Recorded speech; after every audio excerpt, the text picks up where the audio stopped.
The Troubles of Jose P. Rizal. In the year 1882, Rizal's secret departure for his secret mission to observe the European nations to prepare himself in mighty task of liberating his people. There are only few people who knew his mission in Spain. Jose used his name Mercado instead of Rizal, and on the 3rd of May, Jose departed on the board the Spanish steamer Salvador bound to Singapore. On May 9, when Salvador docked in Singapore, Jose directly registered at Hotel de la Paz and spent couple of days sightseeing Botanical Garden, Buddhist temple, shopping district, and visited the statue of Sir Thomas Raffles, mainly known as the founder of Singapore. On May 11, from Singapore, Rizal transferred to another ship called the Gemna, a French ship. In the midst of his voyage, French was mostly spoken to Jose, but then he found out that his book is inadequate and he needs to improve his knowledge in French. And on the 17th of May, the Gemna reached Point Gali, the seacoast of Ceylon. Jose was enamoured by Colombo because of the scenic beauty of it. Rizal's first trip to Suez Canal and was built by Ferdinand de Lesseps on November 17, 1869.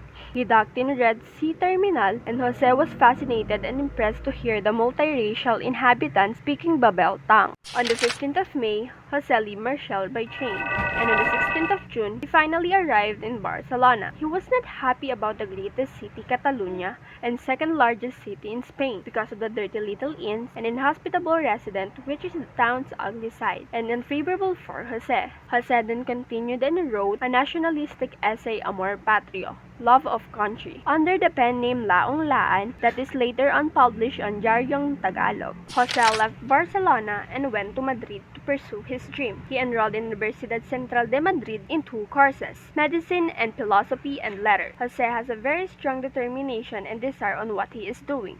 So he took lessons in French, German, English, and pursued his passion in art. So he studied painting and sculpture in Academy of Fine Art of San Fernando. Jose led to a Spartan life in Madrid, spent his leisure time reading and writing in his boarding house, attending reunion at Paternos, and practicing fencing and shooting at the gymnasium. In short, he lived frugally, spending his money on food, clothing, lodging, and books. On Saturday evening, he visited the home of Don Pablo Ortiga, and it is where the romance between him and Consuelo Ortiga y Perez started. As a book lover, Jose purchased book from second-hand bookstore named Uncle Tom's Cabin, and Wandering Jew that aroused his sympathy for the oppressed and unfortunate people. Jose also joined the Society of Spaniards and Filipino called Circulo Hispano-Filipino, which requested Jose to write a poem that he personally declaims during the New Year's Eve. In the year 1883, his first visit in Paris has purpose to improve his mind by observing closely on the French way of life. So Jose spent his time in the museum, botanical gardens, libraries, and art galleries. He also went on different hospitals including Leon Hospital and La Ribosur Hospital, where he observed the examination of different diseases of women. Jose was impressed by the way the Spaniard Masons openly freely criticized the government policies and lambasted the friars. In March 1883, he joined Masonic lodge called Acacia. His reason was to secure Freemasonry aid in his fight against the friars in the Philippines. But suddenly, things get worse due to the hard times in Calamba. In touching incident happened on June 24, 1884. When Jose was broke and unable to afford breakfast because the monthly allowance was late, and his brother Ponciano has a hard time to send him money in Madrid. On November 15, 1890, Jose became a master mason awarded by Le Grand Orient de France in Paris, and on the same year, Jose delivered a Masonic writing, signed Virtue and Labor. Jose also got involved in the student demonstration caused by the address on Don Miguel Moraita, where he proclaimed the freedom of science and teacher. And in November 26, 1884, he wrote his recounting tumultuous rioting to his family in an open letter.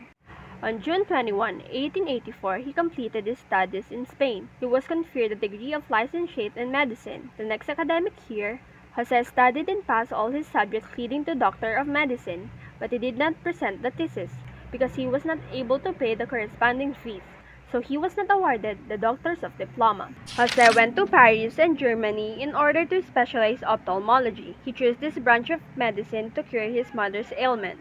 In November 1885, Jose worked as an assistant of Dr. Louis de Becourt, a leading French ophthalmologist. He visited his friends Paz Pardo de Tavera, Juan Luna, and Felix R. Hidalgo. Jose drew a series of sketches of Paz albums, The Monkey and the Turtle, while Jose spent many happy hours in Luna's studio. He helped Luna improve his own painting techniques and posing as a model in several paintings. In The Death of Cleopatra, he posed as an Egyptian priest, and in The Blood Compact, he posed as an Ecbatana. On November 27, 1878, by sheer determination and constant practice, Jose mastered to play the flute fairly well. He composed two songs, the Alinmang Lahi, that is patriotic song, and La Deportacion, that is sad danza, he composed in Dapitan during his exile. On the 1st of February 1886, Jose left Geo Paris for Germany and arrived in Heidelberg on the 3rd. It is the historic city of Germany, famous for its old universities and romantic surroundings. Jose made into the Chess Players Club because of being a good chess player. Later on, Jose transferred near the university where he worked as an assistant to Dr. Otto Becker, a German ophthalmologist. He also constantly attended lectures of Dr. Becker and Professor Wilhelm Kuhne. April 22, 1886. He wrote a fine poem, A las Flores de Heidelberg, or To the Flowers of Heidelberg. Jose spent a 3-month summer vacation in mountainous village near Heidelberg with Pastor Ulmer and Wilhelmsfeld. July 31, 1886. Jose wrote his first German letter to Ferdinand Blumentritt, which he had improved after his stay with the Ulmers. With the letter, he sent a book to Arithmetica, and it was published in 2 languages, Spanish and Tagalog, by UST Press with the help of Rufino Baltazar Hernandez in 1886.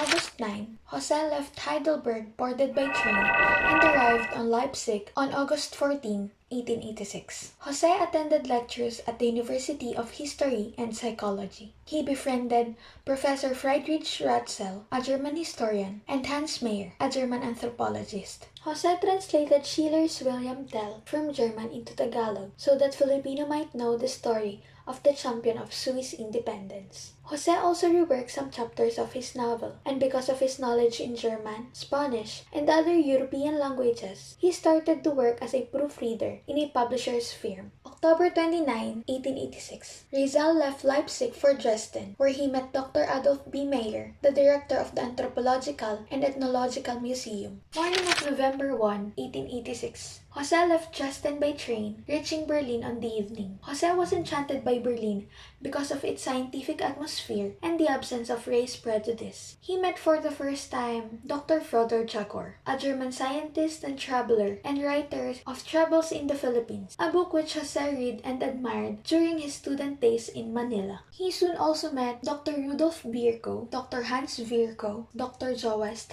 and Dr. Karl Swiger, a famous German ophthalmologist, where Jose worked. He then became a member of Anthropological, Ethnological, and Geographical Society, known to be the first Asian to be accorded such honors. Jose wrote Tagalishaver Kunst, or the Tagalog Medical Art, a scholarly paper he lectures before the Ethnographic Society of Berlin, and later on, it was published by the society. Jose stayed in Berlin for some reasons: to gain further knowledge in ophthalmology, to further his studies on sciences and languages, to observe the economic and political conditions of German nation, to associate with famous German scientists, and to publish his novel, Noli Me Tangere. Jose also worked as an assistant to Dr. Swiger and attended lectures at night in the University of Berlin. Because of his eagerness to master the idiomatic intricacies of the French language, he took private lessons under Madame Lucy Serdol. On March 11, 1886, he wrote a letter to his sister Trinidad expressing his high regard and admiration for German womanhood. The bleak winter of 1886 in Berlin was Jose's darkest winter because there is no money arrived from Calamba, and his diamond ring, which his sister Saturnina gave him, is in the pawn shop. On the 11th of May, Rizal and Viola left Berlin by train, then bound to Dresden, one of the best cities in Germany. They visited Dr. Adolf Meyer and met Dr. Jagor during the Floral Exposition, and Jose was impressed by the Prometheus bound. Dresden was the next stopover after leaving Dresden, and Jose sent a wire to Blumentritt. May 13, 1887, the train where Rizal and Viola on board arrived at the station of Litmerit, Bohemia. For the first time, Jose and Blumentritt, who's carrying a sketch pencil of Rizal in the station, met in person. May 13 to 16, 1887, Rizal and Viola stayed in Litmerit and had an encounter with the burgomaster or the town mayor. 16.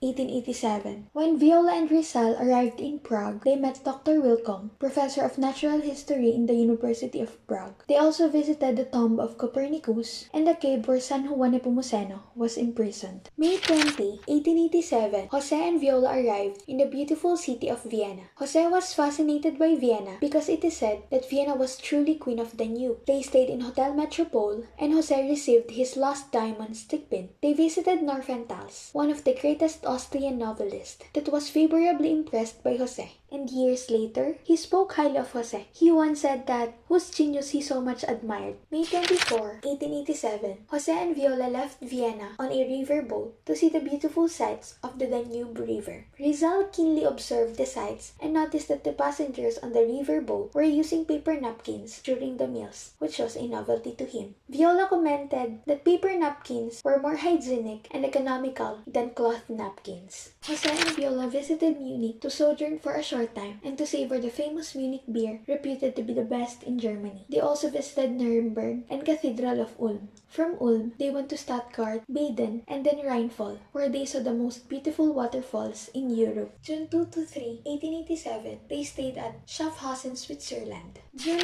19, 1887, Jose treated Viola to a blowout because it was his 26th birthday in Geneva, known as one of the most beautiful cities in Europe. June 23, 1887, Viola and Rizal parted ways. Viola returned to Barcelona while Jose continued the tour to Italy. June 27, 1887, Rizal reached home, the Eternal City, or also known as City of the Caesars. He was thrilled by the sights and memories Eternal City. June 29, 1887, during the feast day of St. Peter and Paul, Rizal visited for the first time the Vatican City, the city of popes, and the capital of Christendom. It was June 29, 1887, in Rome, Rizal wrote to his father announcing his homecoming. Rizal was determined to return to the Philippines for the following 4 reasons: to operate on his mother's eyes, to serve his people, to find out for himself how Noli and his other writings were affecting Filipinos and Spaniards in the Philippines, and to inquire about Leonor Rivera. He boarded the steamer the Gemna, the same steamer which brought him to Europe 5 years ago. There were about 50 passengers during that time. The Haipong arrived in Manila. He stayed in the city for a short time. He found Manila the same as when he left 5 years ago. August 8, 1887, when Rizal returned to Calamba. During his stay at Calamba, Rizal established a medical clinic, and his first patient was his mother, who was almost blind. Rizal also opened a gymnasium for young folks, where he introduced European sports. He suffered one failure during his 6 months of stay in Calamba, his failure to see Leonor Rivera. On February 3, 1888, after a short stay of 6 months in his beloved Calamba, Rizal left Manila for Hong Kong on board the Zafiro. He was sick and sad during the crossing of the choppy China Sea. He did not get off his ship when it made brief stopover at Amoy on February 3, for 3 reasons. He was not feeling well, it was raining hard, he heard that the city was dirty. In Hong Kong, Rizal stayed at Victoria Hotel. He was welcomed by the Filipino residents, including Jose Maria Basa, Balbino Mauricio, and Manuel Riarte. Rizal was accompanied by Basa, boarded the ferry steamer Kiukang for Macau. Rizal described Macau as a small, low, and gloomy. There are many junks, sampans, but few steamers. It looks sad and almost dead.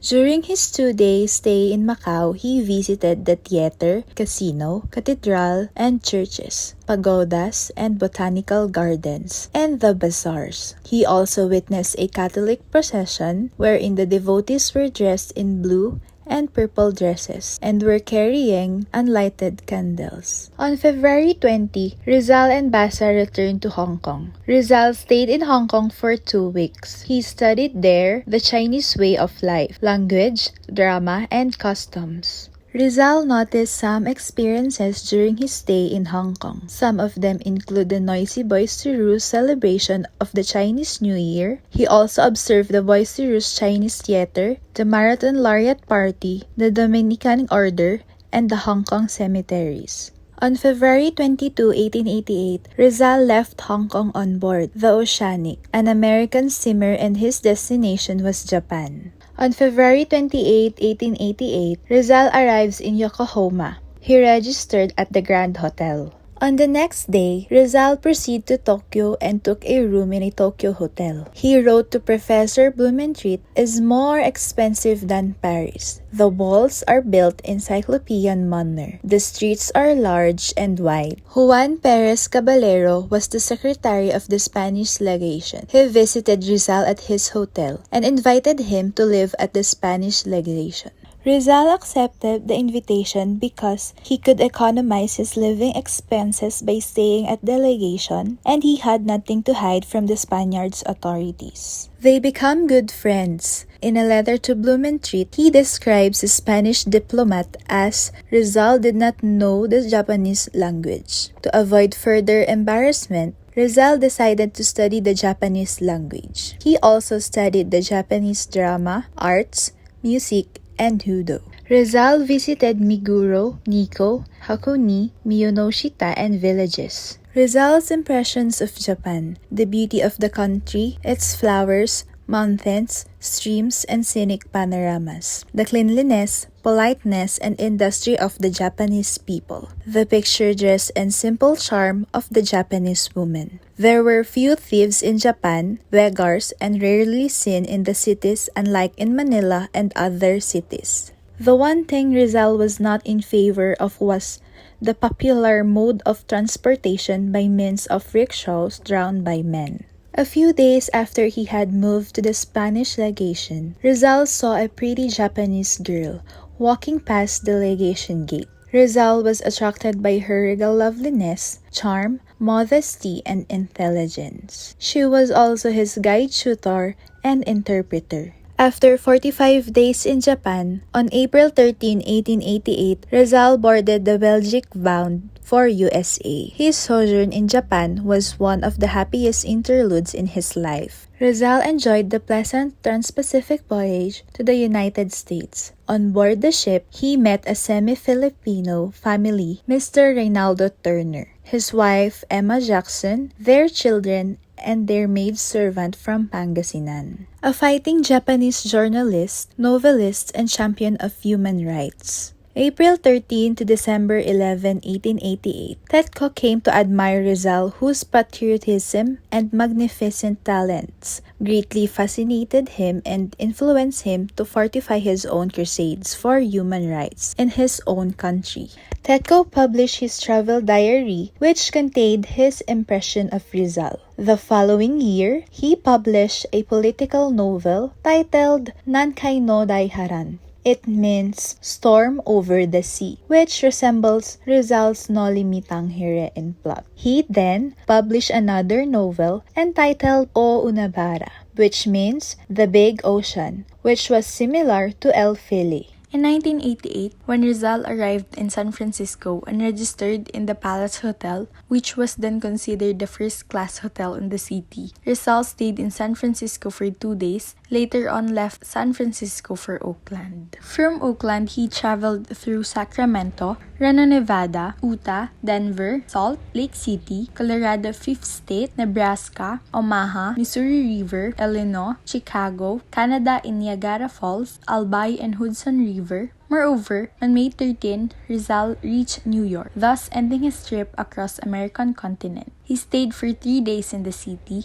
which he called the Big Town. Rizal had good and bad impressions of the United States. The good impressions were, first, the material progress of the country as shown in the great cities, huge farms, flourishing industries, and busy factories. Second, the drive and energy of the American people. Third, the natural beauty of the land. Fourth, the high standard of living. Fifth, the opportunities for better life offered to poor immigrants. Meanwhile, one of the bad impressions Rizal had of America was lack of racial equality. America is a land par excellence of freedom, but only for white. After visiting United States, from New York, Rizal lived in London for 3 main reasons. First, to improve his knowledge in the English language. Second, to study and annotate Morga's Sucesos de las Islas Filipinas, a rare copy of which he heard to be available in the British Museum. Third, London was a safe place for him to carry on his fight against Spanish tyranny. One of the scenes in his journey is crossing to Atlantic Ocean on board the City of Rome from New York to Liverpool, England. Rizal entertained the American and European passengers with his marvelous skills with yo-yo as an offensive weapon. Later on, Rizal arrived Liverpool, England on May 24, 1888 and took the train on May 25 and went to London. He stayed as a guest at the home of Dr. Antonio Maria Ginor, an exile of 1872 and a practicing lawyer in London. But by the end of May, Rizal found a modest boarding place at number 37 Chalcot Crescent, Primrose Hill under the Beckant family. Also, Rizal met Dr. Reinhold Rose, who is a librarian in the Ministry of Foreign Affairs and an authority on Malayan languages and customs. He was called a pearl of a man.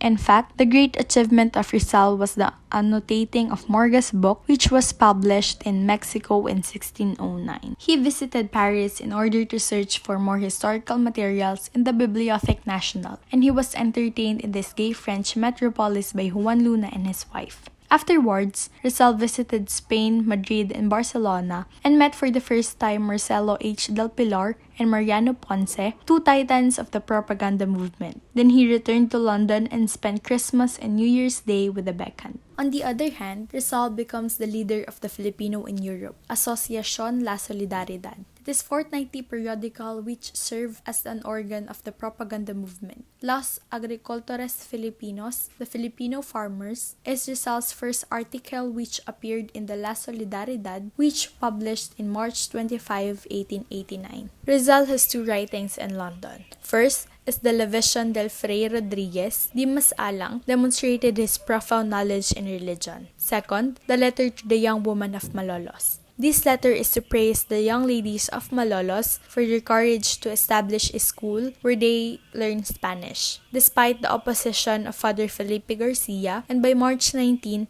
Rizal bade goodbye to the kind Beckant family and left London for Paris. In March 1889, it was extremely difficult for a visitor to find living quarters in Paris, but luckily he met Valentin Ventura, a friend of Rizal, where he lived. Number 45 Rue Maberge, he spent most of his time in the reading room of the Bibliothèque Nationale, checking up his historical annotations on Morga's book, writing letters to his family and friends, daily physical activities at the gymnasium, and lastly, visiting and dining at home with his friends. He has three friends, namely Dr. Trinidad Pardo de Tavera, Dr. Felix Pardo de Tavera, and Paz Pardo de Tavera, wife of Juan Luna.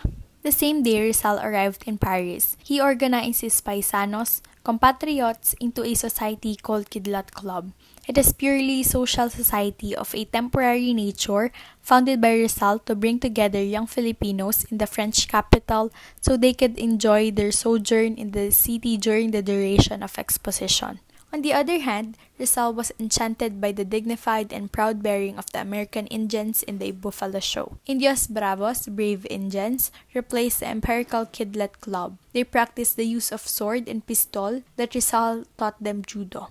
Also, a mysterious society was also founded by Rizal in Paris during the Universal Exposition of 1889, the Sociedad RDLM, a propagandation of all useful knowledge, scientific, literacy, etc. in the Philippines. Outstanding achievement of Rizal in Paris. The publication of his annotation of Morga's book, written in British Museum, it was dedicated to the Filipinos. The Philippine within a century, he expressed his views on the Spanish colonization and predicted with amazing accuracy the tragic end of Spain's sovereignty in Asia.